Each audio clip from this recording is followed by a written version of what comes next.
Welcome everyone to the 2025 field tests proving pathways to success.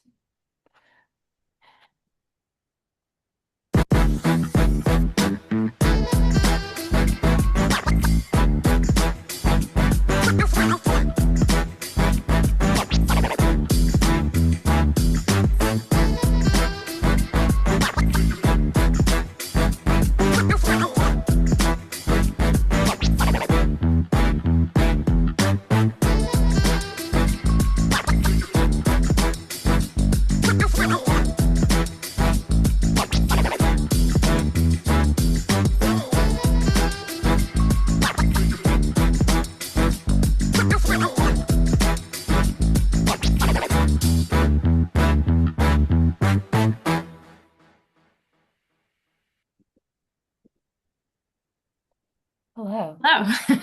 Hi, everyone. My name is Crystal Barrett. My pronouns are she, her, and I am the programs manager at the Center for Artistic Activism. And like I said in the chat, just so nice to see some familiar faces and some new faces today.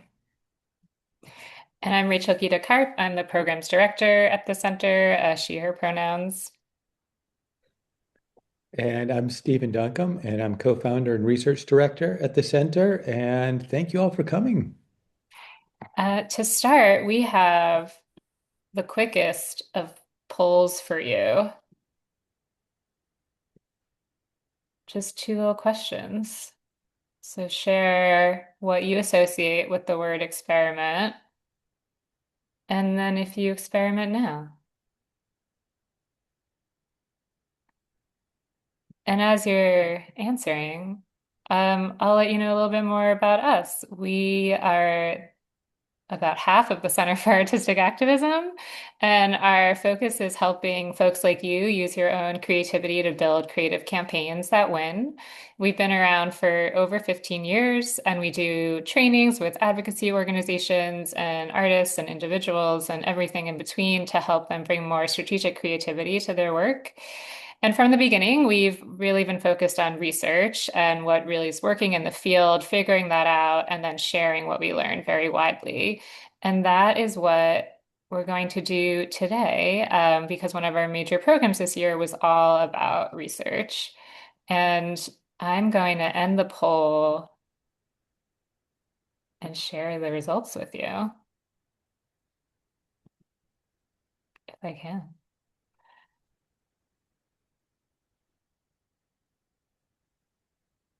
Maybe you can't see the words, but we'll let you know what they are later. Yeah, I don't see the words. I see something that says view details, but nothing's coming up there. So yeah, like Rachel said, we'll share those words later. Great. Awesome. Thanks for participating. And so, like Rachel mentioned, this year we had our 2025 field test program. In the wake of the disaster of last year's elections, we wanted to figure out what's really working to mobilize people today. The traditional methods had not cut it, and we wanted to figure out what would. So we approached some of our favorite organizations that we've worked with in the past, including the American Association of People with Disabilities, also known as AAPD, Be the Ones, Fair Count, and QLatinx. And oh, thank you, Blythe. Blythe has included a word cloud from the poll in the chat, so thanks. We gave these organizations a challenge, though, for this field test program. The challenge was develop and test 5 ways to achieve one of your current social justice objectives. And they all said yes, with, I think, maybe little to no hesitancy, which surprised us. And so we worked closely with them to figure out what they would focus on and came up with these focuses. AAPD wanted to help people with disabilities living in congregate settings register, feel ready, and commit to vote in Ohio's 2025 elections. Be the Ones wanted to increase the imagination of local grassroots organizations and community leaders to reimagine the South Carolina State House as a state home. Fair Count wanted to educate and collect commitments to vote from rural faith communities in Mississippi and Georgia. And QLatinx wanted to mobilize the community against cuts to healthcare, particularly HIV and AIDS funding in Florida. And Steve. Yeah.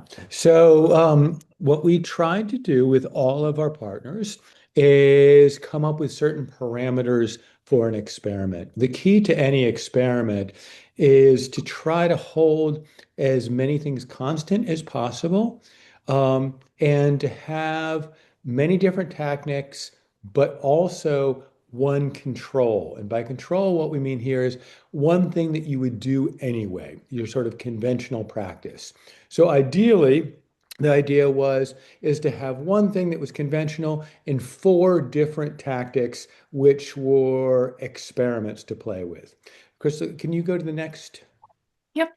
Um, we wanted to hold as many things constant as possible. And so we tried, ideally, to have same or similar audiences.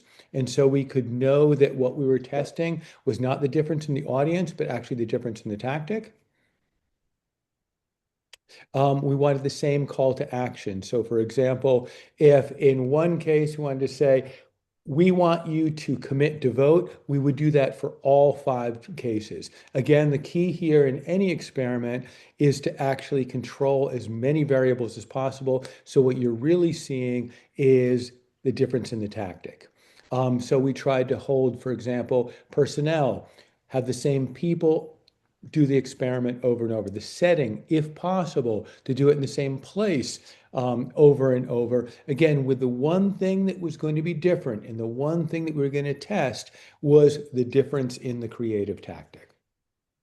So, Crystal, what did we do? Oh, the other thing we wanted to do is we wanted to ask people to document everything. And we mean everything because we never know in doing these sorts of experiments where and what is going to be really interesting after the fact. And so we knew we wanted people to document things like how many people signed a commitment to vote card, or how many people did sign a petition or put their name down to get follow-up information. We knew that, but by documenting everything, we often came up with other variables and other impacts that we didn't think about going into these experiments.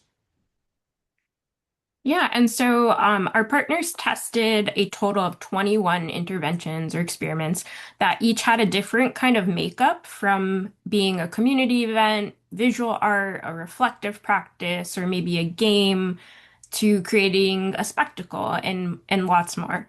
Their experiments are listed here. This is really just a snippet of them. It's really just the names, so there's so much more to them. But just to point out a few, they included a democracy salon where residents could get manicures, a multi-generational storytelling workshop, an AI-generated gospel song, and a paint by numbers sort of interactive mural.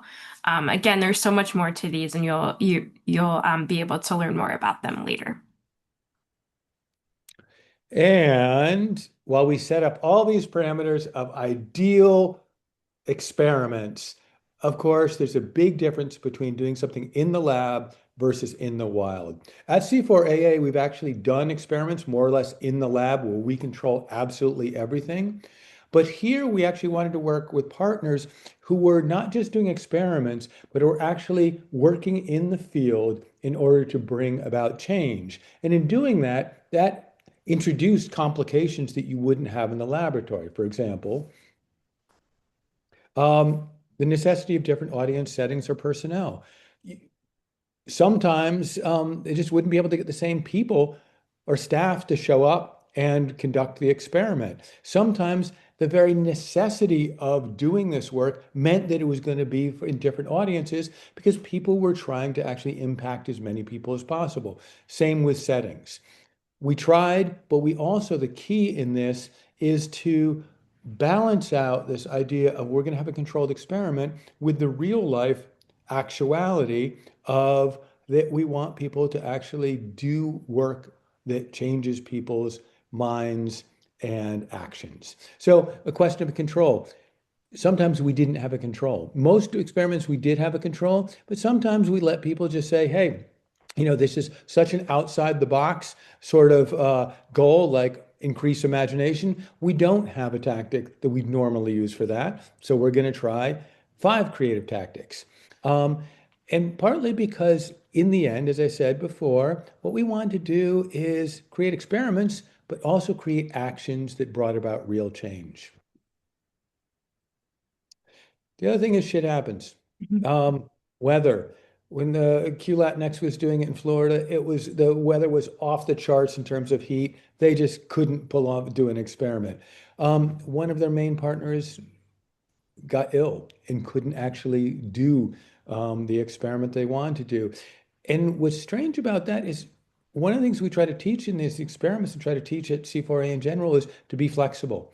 And in QLatinx's case, where the key participant couldn't do something, which was create a mural, what we did is we strategized with them to actually create a counter experiment, which was one of the most successful experiments that they tried.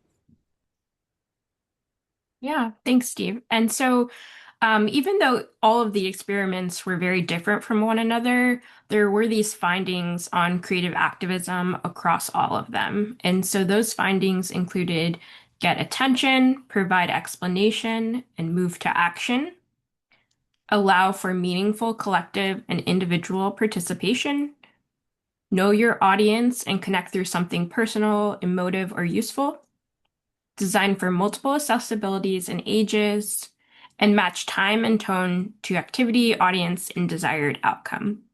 So now you're going to actually hear from our partners themselves on these different findings on creative activism.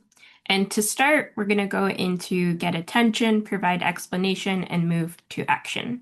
Yeah. And I'm going to step in for QLatinx about this because their program manager, Carlitos, had a last minute conflict. But I'm going to share how they learned this lesson of the strength in taking people through this experience arc of first getting their attention, then explaining what's happening, and then bringing them to take the call to action. So QLatinx did experiments in a public park in Florida on 5 consecutive Sundays. And their first action had pretty low engagement. And when they were doing all their analysis, they identified why. And it was an action of making collages about these funding cuts that they wanted people to know about and then contact their representatives to speak against. And so they had all these materials that participants could cut out from like newspapers and magazines. But QLatinx realized there were two issues with this action. And one was that, actually, Crystal, you can stay on the previous one. One was that the collage making was very small. They were using like 8.5 by 11 size paper. They were cutting small things. It really didn't get outsiders' attention. And they also didn't have anything really that was explaining what was happening. They had a kind of general organization sign, but there was no invitation to passersby. So then compare that visual of your imagination to this action, which was this interactive mural that Stephen had mentioned before. So this was their second week, and it was much, much better at engagement. So this was a much bigger in scope visuals. These were like bright colors, huge scale, and this is just even just part of it. They had other canvases that people could not just color in, but also write about or draw about their feelings around funding cuts. So it was a lot better at getting attention. And then they also solved the explanation problem where they changed their signage to make it clear that this was a community event where everyone was welcome. And so people, once their attention had been raised, they knew they could join, and they did. This was another action that QLatinx did.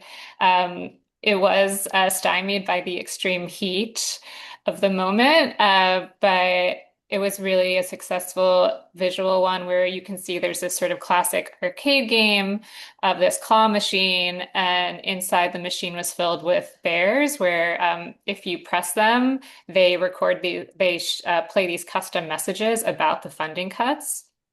So that was another popular expression. And so QLatinx again learned the strength and importance of getting attention with these kinds of visuals and then including the explanation, making that artistic gesture legible. But QLatinx wishes it had been better about that last part of the needed arc of moving people to take action then and there. It didn't get as many people to reach out to their representatives as they had hoped. And in retrospect, their hypothesis is that if they had set up an area where people could call, or if they had made calling information available, or otherwise sort of made it really easy to take action then and there and finish that arc, they think they could have had more success with that. Great. Thanks, Rachel. Thanks for stepping in for QLatinx and sharing these awesome findings.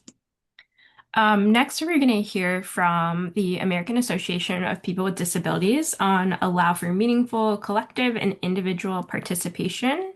I'm happy to introduce Alexia Kemmerling, Director of Accessible Democracy, and Aubriana Wilson, the State Voting Coalition's Coordinator. This is Alexia. Thank you so much, C4AA team. Super excited to share a little bit about our findings. One thing that we really loved about the experimenting process is it really pushed us as organizers to figure out what was happening beyond the surface level to understand why an activity was effective or not. And so all of our events were in institutional settings where people with disabilities live and are often segregated from the community, and have little choice in what their day-to-day looks like. So we especially wanted to lean into creating celebrations and joyful experiences. And through that, we kind of realized that our most successful events were ones that gave something to individuals. So individually, they got something tangible out of it, but also had space for connecting with others. So, for example, one of our workshops had participants decorate their own postcards to remind themselves to vote, and then we mailed them back to them in a couple months. But this was a very individual activity, so a lot of people just left right after making their postcard. And there were not really a lot of like organic conversations that happened or deep connections with us or with each other. On the flip side, our event that had local musicians provide a live concert, people were dancing with each other, singing along. The event went overtime and they asked us to stay longer, which is extremely rare in institutional settings because they have strict schedules. And most of the time they're like, you have 1 hour and 90 minutes, that's it. So this photo captures some of that joy. You can see a couple of people dancing, smiling, clapping, and they're holding fans that say accessible voting is our right. Even staff at this event were hovering in the halls and in the doorways and wanted to be a part of it. A couple of quotes that we jotted down from this event was people saying, "You made me feel like a real person today. Normally I feel sad, but today I felt really happy." And it really just rooted us in the reminder that there's so much power in creating joy and community. Thank you so much, Alexia. Next slide, please. So while our live music event leaned into creating community connections, we also found that our democracy salon created opportunities to balance between individual and collective connection. And at the event, participants were able to register to vote, as well as get a free manicure. So on the slide, you can see an image of participants getting their nails painted. And one person even proudly chose a different color for every nail.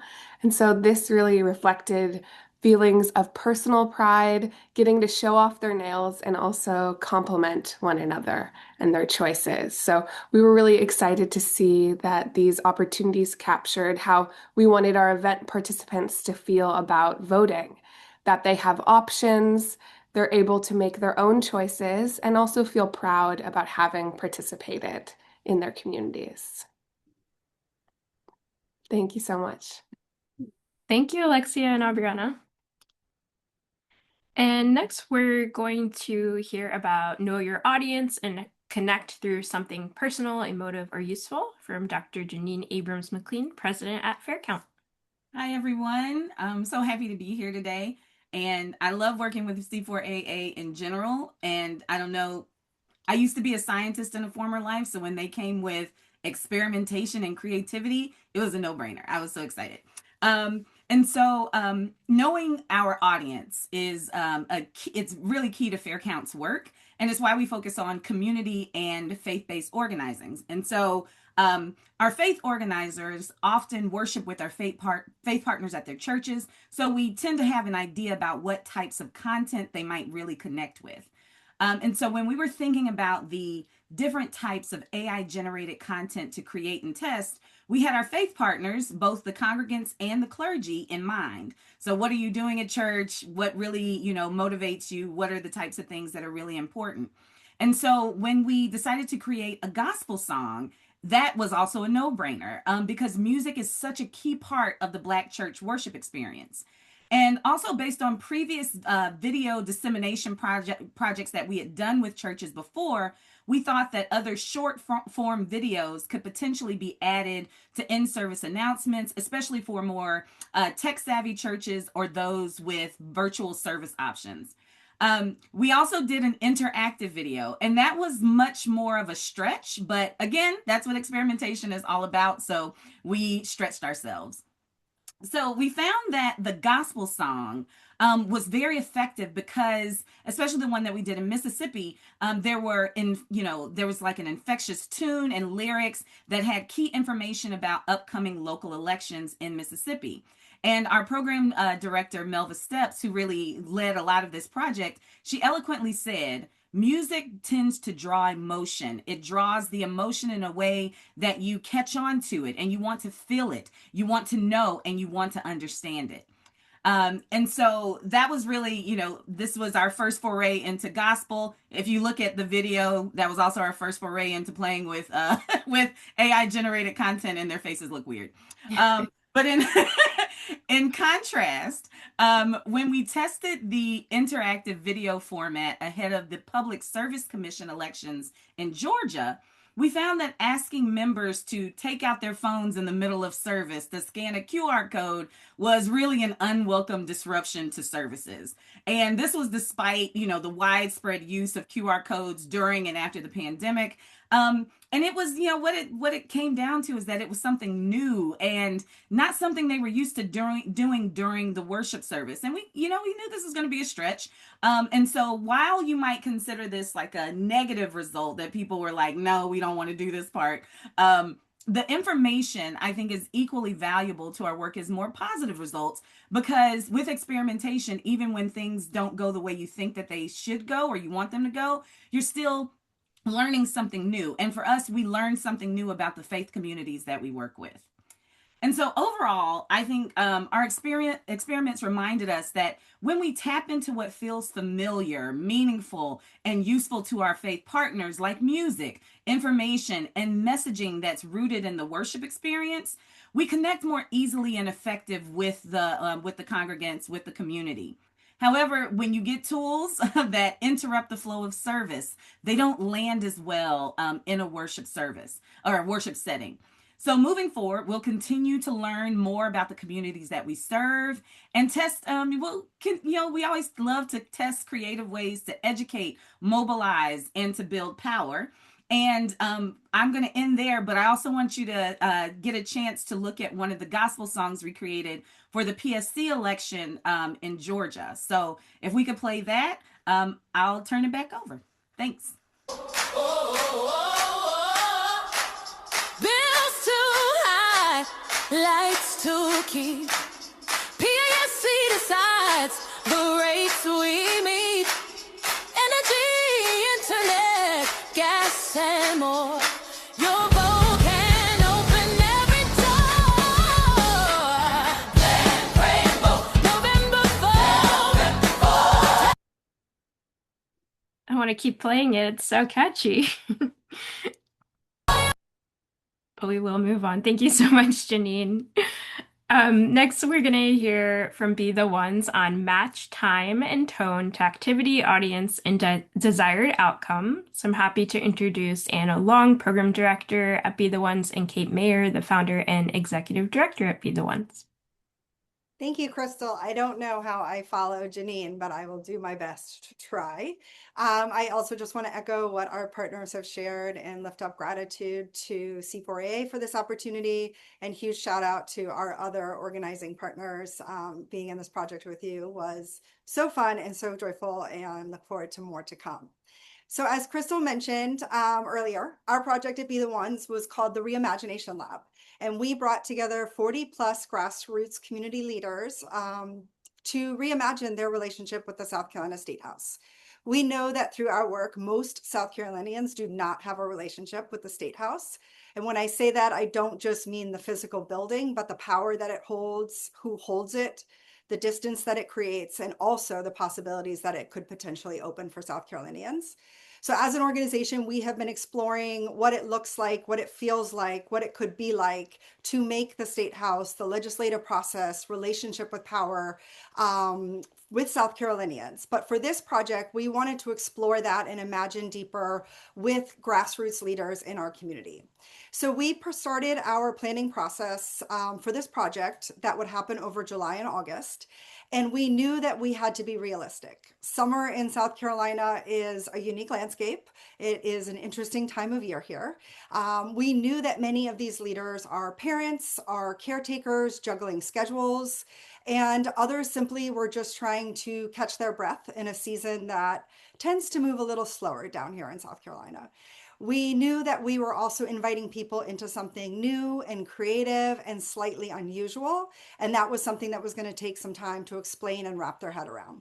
So from the very beginning, our team held two truths at once as we were planning this. And the first was that we needed to honor people's lived realities, their competing priorities, and the care that they were carrying in this moment.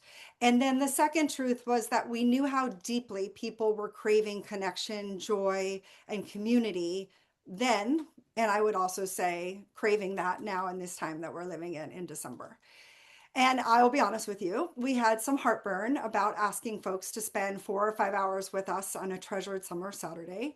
And it led to some really honest internal conversations amongst our team. We asked ourselves, are we asking too much? Will this feel like a burden? Are we taking away from another moment of joy in their lives during the summer? But we also pushed each other. We wanted to know what would happen if we created just a little bit more space, a little bit more time for depth, a little bit more time for dreaming. And then we also asked ourselves, if we are asking these civic leaders and participants to reimagine and dream alongside us as part of this project, shouldn't we be doing that too? So I want to share just two of our experiments very quickly with you and then talk about a few of the lessons that we learned as it relates to matching time and tone to activity, audience, and desired outcome.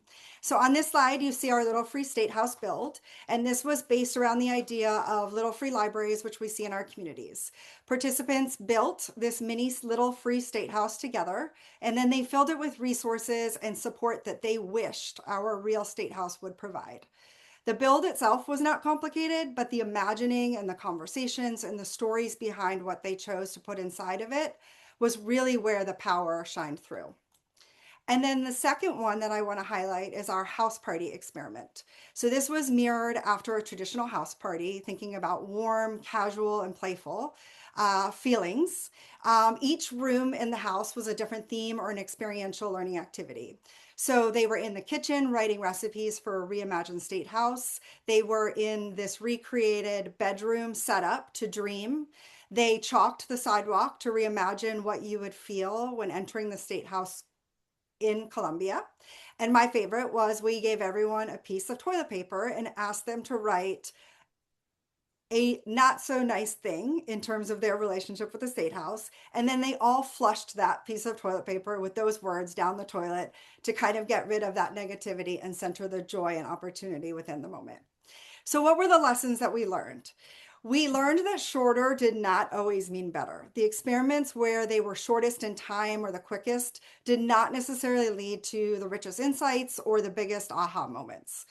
The length of time really did not matter. It was whether the time and the tone matched who was in the room, what their needs were, and what the emotional and imaginative lift that we were asking them to make in that moment.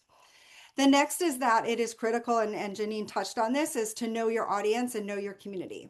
In this case for us, it was the summer context that I shared earlier and people's bandwidth, and the fact that we were asking them to stretch their imagination beyond the ordinary. All of that shaped how much time we actually needed with them in each experiment.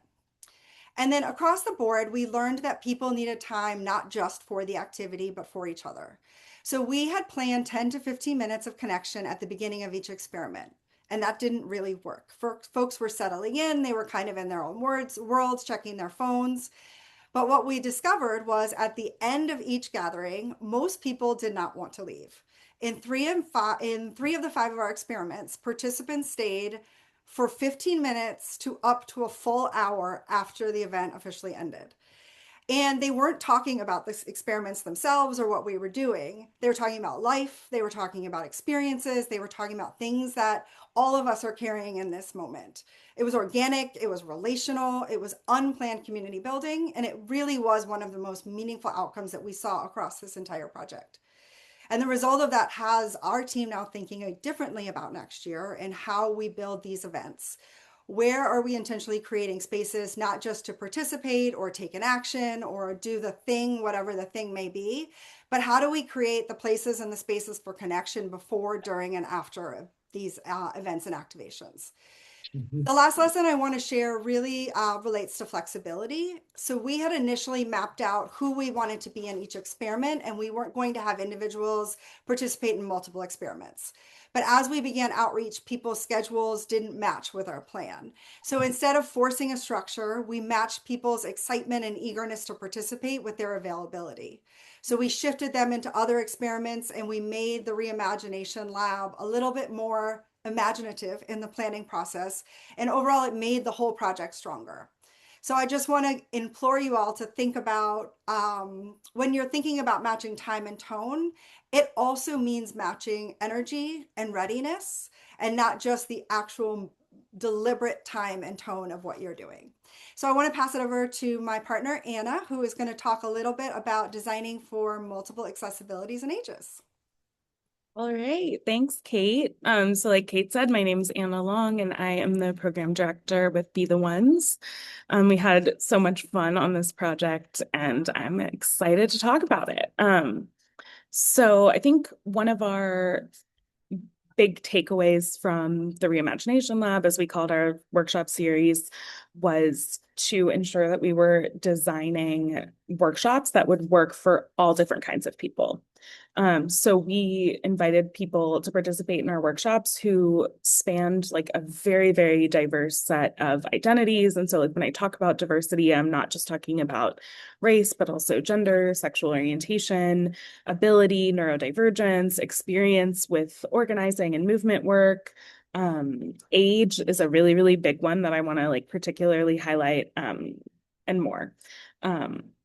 So I think what we learned was, which was just a confirmation, I think, of what we already know, is that when you're planning a workshop that is inclusive of people of all different kinds of identities, it takes a lot of time and it takes a lot of intentionality.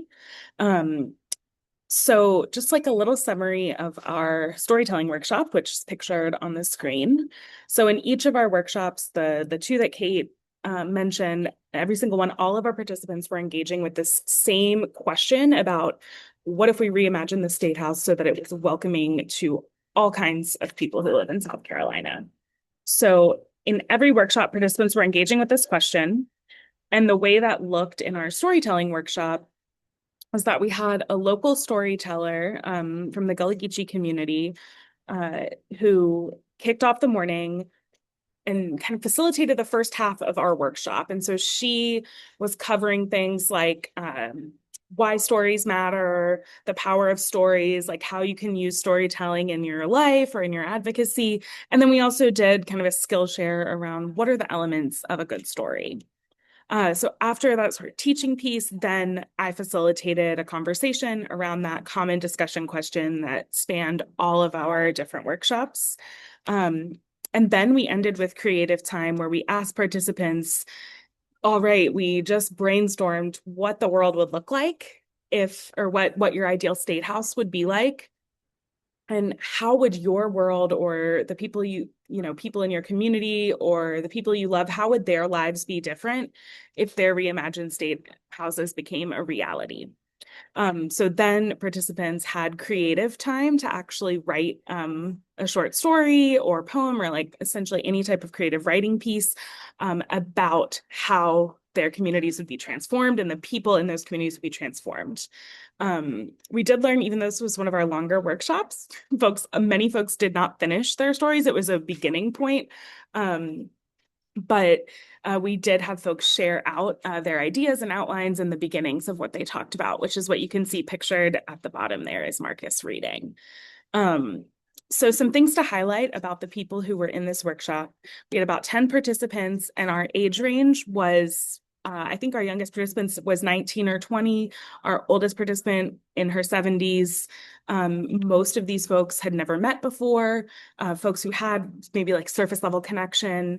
And I think, as is common when you're working with diverse groups, especially a small diverse group, the vibes were a little awkward. Like when we started, people were trickling in. It's like, I think often people tend to gravitate to people that they see themselves in. And that was, so I was like, when you don't have that that ability, it can be a little bit awkward at the beginning. People aren't sure quite like how formally they have to show up, how authentically they can show up. But in this workshop, more than any of the others, that changed extremely quickly. And I think we can attribute that to the following things. So number one, I think our kind of facilitation team was representative of many of the identities that were present in the room. And so I think whenever you're planning any type of workshop that you want to be welcoming to all different kinds of people, the more that you can include people who represent those identities that you want to see in the room in your planning process, the more welcoming you're going to be able to make that space. And so this was such a confirmation of that, of like, we had all different kinds of people involved in the planning of this.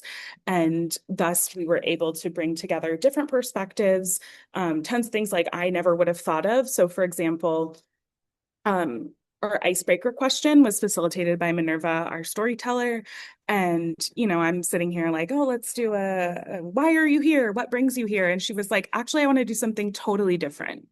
And bringing in her experience as a storyteller, her artistic background, her lived experience, like her learning styles, all of these things, she did an icebreaker activity where we listened to a piece of classical music. And then when folks were introducing themselves, they were supposed to share like what was the narrative or what was the story that you felt or heard or saw in that piece of music. And so our facilitator and our staff team was able to like lead that exercise, show vulnerability. And it was also really interesting because people had drastically different interpretations, which kind of generated curiosity and questioning among participants of like, oh, that's interesting. Like, why did you hear it that way? But despite all of those differences, I think almost everybody's interpretation had at least one thing in common, which showed like, oh, we can bridge these gaps across difference and across identity. So I think that variety of perspectives really created, honestly, like a vibe of curiosity, a vibe that, oh, we might seem really different on the surface, but like we can connect across difference. I also think really like brought people into the space, like sitting and listening to music without your phone, all of these things. It was different. And it also like allowed people to settle into the space and become present. So, some other things we did to kind of facilitate effectively across difference were to agree on group guidelines, make the space a container, and then also, I think really there's something bonding about storytelling as an activity because you're inherently sharing about yourself. So through telling stories, people were able to, see past the surface, find points of connection, and through, these differences, like, and finding commonality among difference, this, I think, really opened up people's imagination because a lot of the ideas that came out of this brainstorming session, and this is a subjective assessment, but felt like the most sort of ethereal or like the least just like, oh, I wish there were more plants on the State House grounds, but were more creative and like out of the box. A couple other quick notes on access before I wrap up, or just to wrap up, are just always a reminder of asking for access needs up front, which we did for all of our workshops. That allowed us to plan for a space that would work for participants, whether that was, different needs in terms of neurodivergence or in terms of physical space, dietary restrictions. The earlier you can get those, the easier it is to accommodate them. And then also, again, just to reiterate, having a planning team that's reflective of the identities of the people in the space.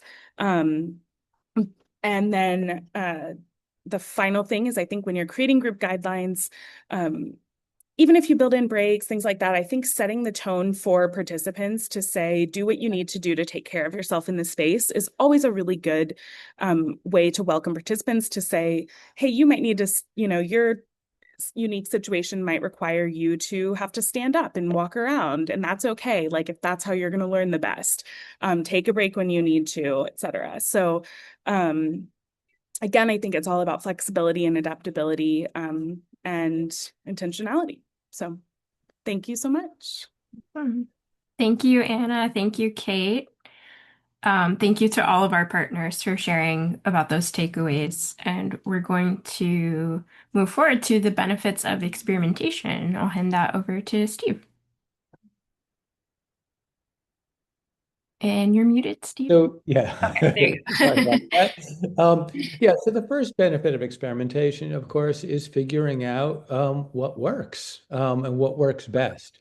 As we heard from all of these folks that we worked with, they were able, through the process of having these multiple experiments, not only determine which experiment worked, but the principles around which this experiment worked, which then they could apply to different new tactics in the future. And the idea of different tactics is key here because you don't just want to get settled in on one thing and keep doing it over and over. Even if you came up with the most successful tactic, it won't be successful next year. It won't be successful in a different setting. It won't be successful with a different audience. What making experimentation part of your practice helps train you to do is think in terms of multiple tactics and continually testing out what works at that moment. Crystal. And I think Janine spoke to this very eloquently when she said, some things didn't work, but they worked because you learned something new. We often think about when we do an action and it doesn't come out the way that we wanted to, that action somehow failed. It only fails if that's the end of the process. If it's part of a larger process about creating and recreating different type of tactics, we actually learn from those failures, and that in itself is a success. And a number of people we worked with talked about kind of thinking about their failure as a success. And this leads to the second is incorporating experimentation into your practice inspires creative iteration. Too often we get stuck with this idea of you plan, you do an action, and then you're done. And the idea about experimentation is no, you're never done. You've done something, you learn from that something, and then knowing what you know now, how would you do it differently and how would you do it better? Um, about your practice as a practice of experimentation encourages observation and documentation. It encourages you to think about your practice in terms of, wait, what am I noticing here? What can I record that I can then look back later and analyze to see what worked and what didn't work, which is a good practice to get into. And that leads us to our next point, which is it reinforces and expands cause and effect thinking. I mean, this is obviously something that should be part of our practice all the time, that what we want is when we want an effect and we do something in order to generate that effect. But I've been an activist long enough to know that sometimes we forget to do that, and we get so obsessed with the tactic itself that we start forgetting that the tactic is just a means to another end.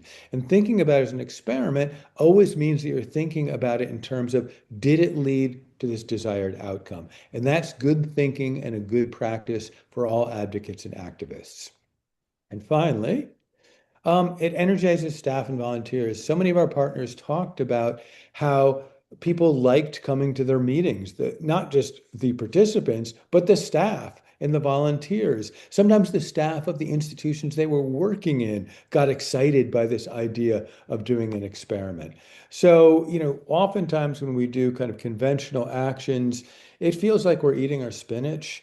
Yeah, this is good. We do it over and over, and we know it's good.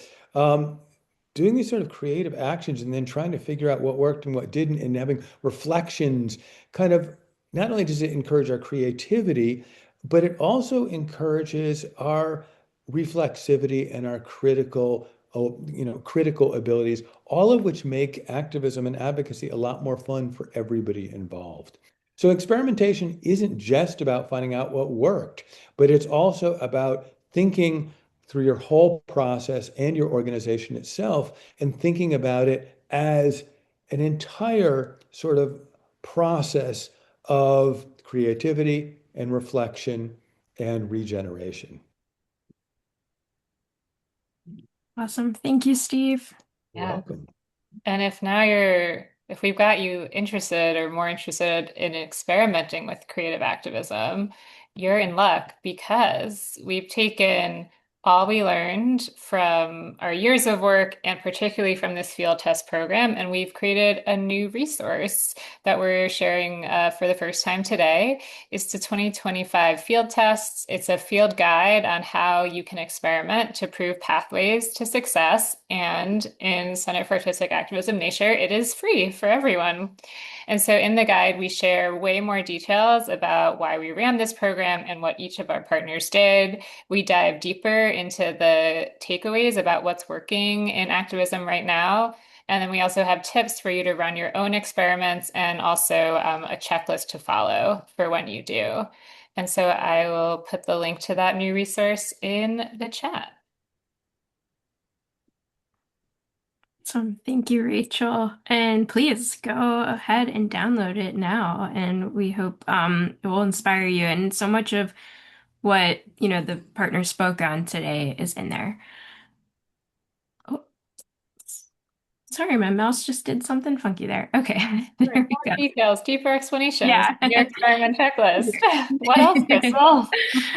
Yeah, so we have that brand new guide. Please go ahead and download it. And if you are interested in creative experimenting and you're with an advocacy organization, we have these special office hours. You can meet with me, with Rachel, and we'll help talk to you about experimentation. I'll put this in the chat. You can sign up at this link, and they're just these short sessions where you'll meet with us. And if your organization is interested in running your own creative experiment, we'll offer some tips, guidelines. We can run through the guide with you, different things like that. We, want to chat about what you're wanting to experiment with. And also, just want to say a special thank you to our field test partners again. We put some links to their sites and to some of their programming in the chat throughout the hour, but please stay connected with them. It was an absolute pleasure to work with them on this program, like truly not just saying that for, this event or anything, but these organizations are doing such important work, but really, like we said at the beginning, just so down to get into creative experimenting. And it was really beautiful to see kind of their like brainstorming process in the beginning. We worked with them for several months on this and got to analyze everything together. And it was such a joy to really delve into this experimentation program with them. Yeah. But we wonder what you're thinking about. So we have an ending poll that will launch to see what's on your mind now. Let's see if anything changed. Don't see a spot to put your email in, Alyssa. Elias, could you check on that?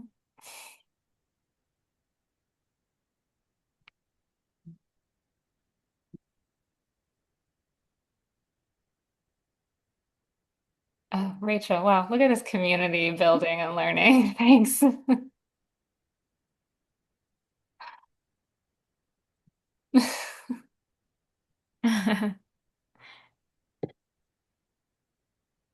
Yeah, and if you for some reason have any trouble with the download, you can reach out to us. We will have our contact up in a moment. Yeah. How are these poll results They're coming, pretty Rachel? great. I think again, we'll need some magic to share the words that people are thinking of, but I'll do that now. Awesome. And we want to say thank you to you all for coming here today, for hearing from all of our partners, and being down to talk creative experimentation. And then, like I mentioned, this is our contact information.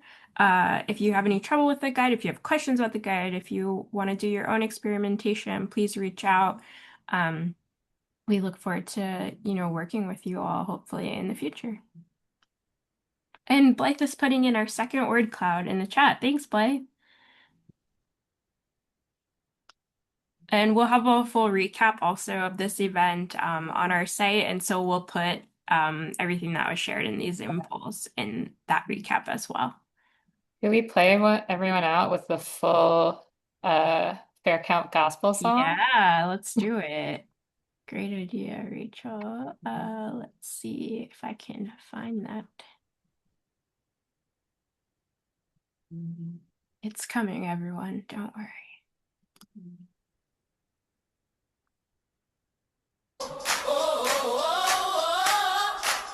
Bills too high, lights to keep. PASC decides the rates we meet.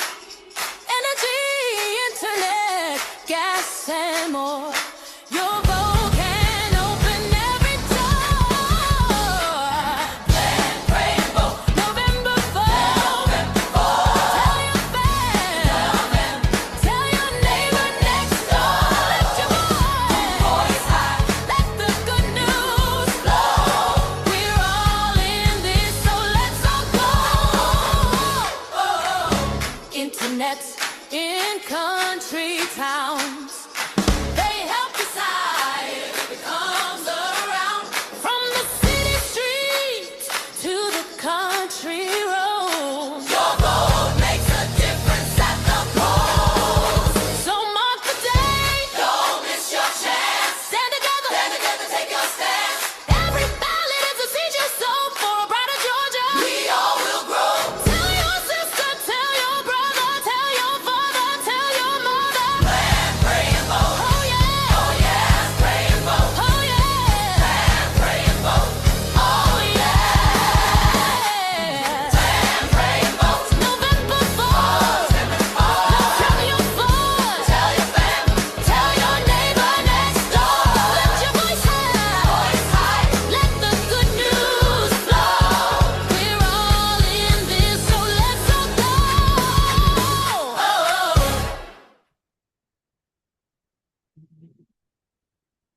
go.